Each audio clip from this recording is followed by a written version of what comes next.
Mummy, मेरी सासू माँ रूठकर मायके चली गई। मीनल अभी तक बाजार से घर नहीं लौटी थी। शाम के 6 बजने को आ चुके थे। ममता जी बार बार घर के बाहर आकर देख रही थी। सुबह 10 बजे की मार्केट गई हुई है, लेकिन अभी तक उसका कोई अता पता नहीं है। कई बार फोन भी ट्राई कर लिए, लेकिन फोन उठाए तब ना। मीनल ममता जी की बहू है। अभी 3 महीने पहले ही उनके इकलौते बेटे तरुण के साथ शादी होकर इस घर में आई है, पर बहू जैसी कोई बात नहीं है उसमें। हर बात में अपनी ही चलाती है। जब ममता जी अपने पति महेश जी के साथ उसे देखने गई थी तो उसकी मम्मी ने उसकी तारीफों के बड़े पुल बांधे थे। मम्मी पापा के अलावा उसके 2 बड़े भाई और भाभी हैं। भरे पूरे परिवार को देखकर उन्होंने ये सोचकर हाँ कर दी कि लड़की परिवार में ही रही है तो संस्कारी तो होगी ही। पर कहते हैं ना, ऊंची दुकान फीके पकवान, ठीक वैसा ही हाल मीनल का निकला। जैसे सब कहते हैं कि हम तो बहू को बेटी बनाकर रखेंगे, ठीक वैसे ही ममता जी ने भी मीनल के लिए कहा था। लेकिन बेटी बनाकर रखना और बेटी होने में फर्क होता है। इस महीन रेखा को मीनल नहीं समझ पाई। शादी के बाद उसने बहू जैसे कोई लक्षण नहीं दिखाए। घर के काम न करना, ममता जी से छोटी छोटी बातों पर बहस कर लेना, ये उसके लिए बहुत ही साधारण सी बात थी। अगर ममता जी समझाती भी तो मीनल बात को हमेशा उल्टा ही लेकर जाती। मैं तो आपकी बहू हूं ना, इसलिए मेरे साथ हमेशा ऐसा व्यवहार होता है। क्या आप अपनी सगी बेटी को इतना रोकती टोकती? जब मुझे देखने आई थी तभी कह देना चाहिए था कि हम तुझे बेटी बनाकर नहीं रखेंगे।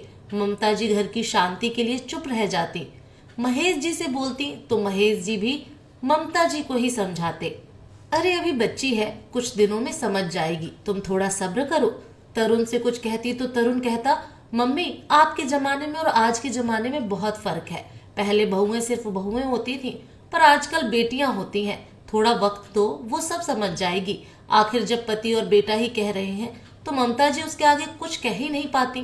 पर आज तो हद ही हो गई। सुबह तरुण और महेश जी के ऑफिस जाने के बाद से ही मीनल गई हुई है, लेकिन अभी तक नहीं आई।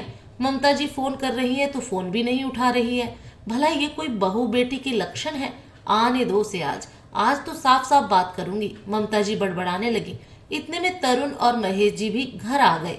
आते ही महेश जी बोले, अरे क्या हो गया श्रीमती जी, घर के बाहर खड़ी होकर किसका इंतजार कर रही हो? महेश जी के सवाल को सुनकर ममता जी उन्हें घूरते हुए बोली, यहाँ शाम हो चुकी है, लेकिन बहू अभी तक घर पर नहीं आई। पता नहीं कहाँ रह गई। कहकर तो गई थी कि थोड़ी देर में आती हूँ। अरे तो कोई काम हो गया होगा। मम्मी आप भी क्या चिंता करती हो, कोई छोटी बच्ची थोड़ी ना है, आ जाएगी। तरुण ने बीच में ही कहा। आ जाएगी से क्या मतलब? आजकल जमाना कितना खराब है, पता नहीं है क्या? कब से फोन लगा रही हूँ, कम से कम फोन तो उठाकर जवाब दे देना चाहिए।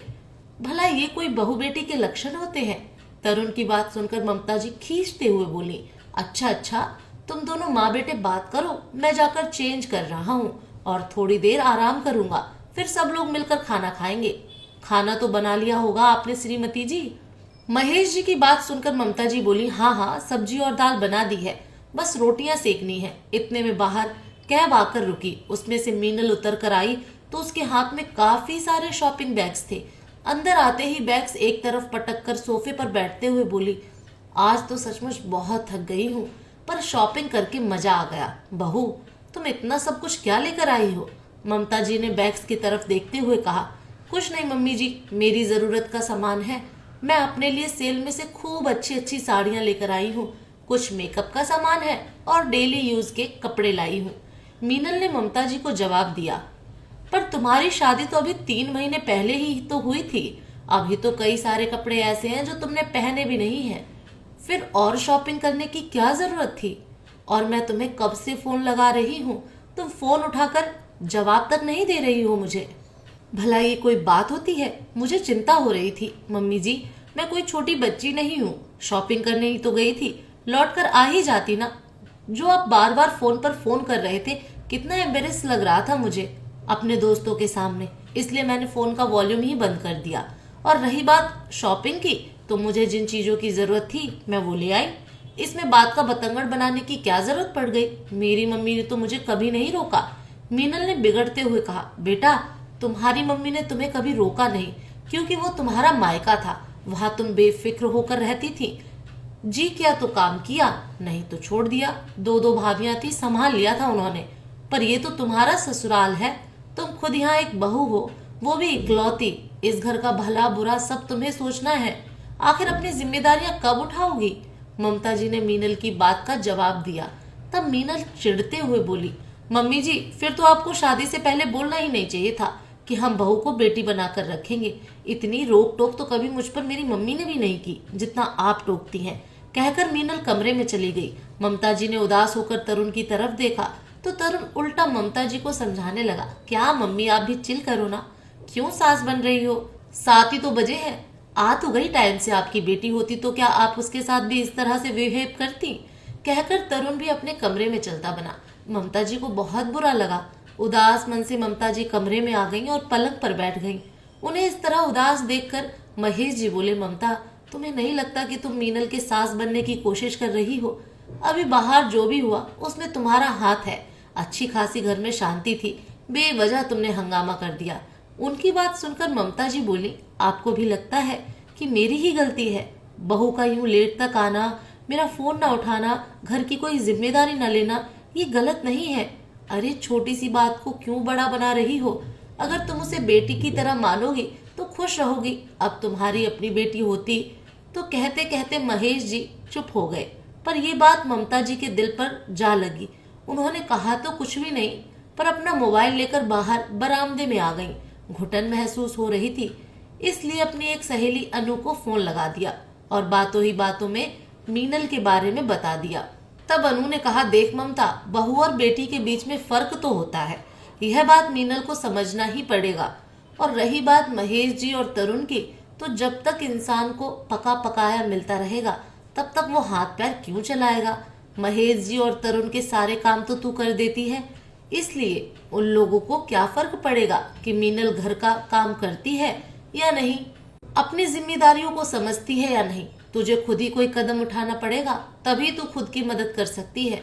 अनु की बात धीरे धीरे ममता जी को समझ में आने लगी थी। उन्होंने फोन कट करने के बाद कैब बुक की और अपने कमरे में आ गई। अपने कमरे में आकर अपना सामान एक बैग में पैक करने लगी। उन्हें सामान पैक करते देखकर महेश जी ने कहा, तुम सामान क्यों पैक कर रही हो? कहीं जा रही हो क्या? हाँ, मैं अपने मायके जा रही हूँ। भाई कितने दिनों से बुला रहा था, सोचा कुछ दिन वहीं रहकर आऊंगी। उनकी बात सुनकर महेश जी हैरान होते हुए बोले, अरे अचानक मायके जाने की क्या लगी तुम्हें? और अभी तक तो हमने खाना भी नहीं खाया, रोटियां कौन सेकेगा?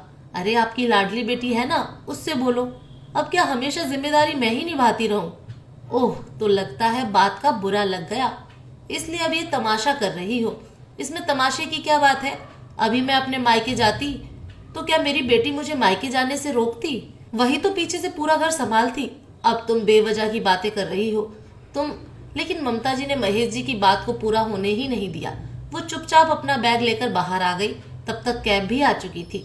इतने में तरुण और मीनल भी बाहर आए। तरुण ने आते हुए कहा, मम्मी खाना बन।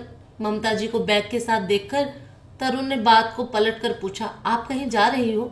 हाँ, मैं कुछ दिन तुम्हारे मामा के घर रहने जा रही हूँ। बहुत दिन हो गए मुझे मायके गए हुए, इसलिए सोचा थोड़ा चेंज हो जाएगा। कहकर ममता जी बिना किसी की बात सुने ही वहां से रवाना हो गई। ममता जी के इस कदम से सब हक्के बक्के रह गए, लेकिन भूख तो जोरों से लगी ही थी। तरुण ने मीनल की तरफ देखकर कहा, अब खाना? अरे मैं भी थक गई हूँ, मीनल ने धीरे से कहा। लेकिन तब तक महेश जी ने बाहर आते हुए कहा, तो मीनल बेटा, आज तुम खाना खिला दो। वैसे भी तुम्हारी मम्मी सब कुछ तैयार करके ही गई है, तुम्हें सिर्फ रोटियां ही सेकनी है। मीनल महेश जी से कुछ कह ना पाई और तरुण को घूरती हुई रसोई में आ गई। रोटियां सेक कर सबको खाना खिलाया और फिर खुद खाना खाकर अपने कमरे में जाकर सो गई। यहाँ तक कि ना रसोई साफ की और ना ही बर्तन धोए। दूसरे दिन सुबह के 8 बज गए, लेकिन किसी की नींद तक नहीं खुली। अचानक तरुण हड़बड़ा कर उठा और मीनल को जगाते हुए बोला, मीनल जल्दी उठो, सुबह के 8 बज चुके हैं। आज तो बहुत देर हो गई, अब तो ऑफिस के लिए पक्का लेट हो जाऊंगा। पता नहीं पापा भी उठे हैं या नहीं, तुम फटाफट चाय नाश्ता बनाओ। कहकर तरुण अपने पापा के कमरे की तरफ भागा। तब तक मीनल भी चिड़चिड़ाकर उठी। क्या तमाशा है ये? मम्मी जी को भी मायके जाना जरूरी था क्या? बुढ़ापे में भी मायके का शौक नहीं गया। नींद खराब हो गई मेरी, अब रसोई में घुसकर नाश्ता और बनाओ। तरुण ने जाकर देखा तो महेश जी भी अभी तक सो रहे थे। उसने उन्हें भी उठाया और फटाफट तैयार होने को कहा। इधर मीनल रसोई में गई तो रसोई रात की ही बिखरी पड़ी थी। बर्तन झूठे पड़े हुए थे। उसे कुछ समझ ही नहीं आया कि क्या बनाऊं। इतने में तरुण रसोई में आया और बोला, मीनल, काम वाली बाई का फोन आया था, वो आज भी नहीं आएगी, इसलिए घर की साफ सफाई भी तुम्हें ही देखनी है। तरुण, मैं ये सब कैसे करूंगी?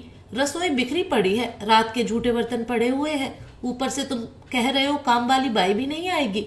पिछले 3 दिन से वो छुट्टी ले रही है, और कितनी छुट्टी लेगी? मुझसे नहीं होगा ये सब। या तो तुम यहाँ रुककर मेरी मदद करो, वरना मैं भी अपने मायके चली जाऊंगी। मीनल चिड़चिड़ाते से बोली।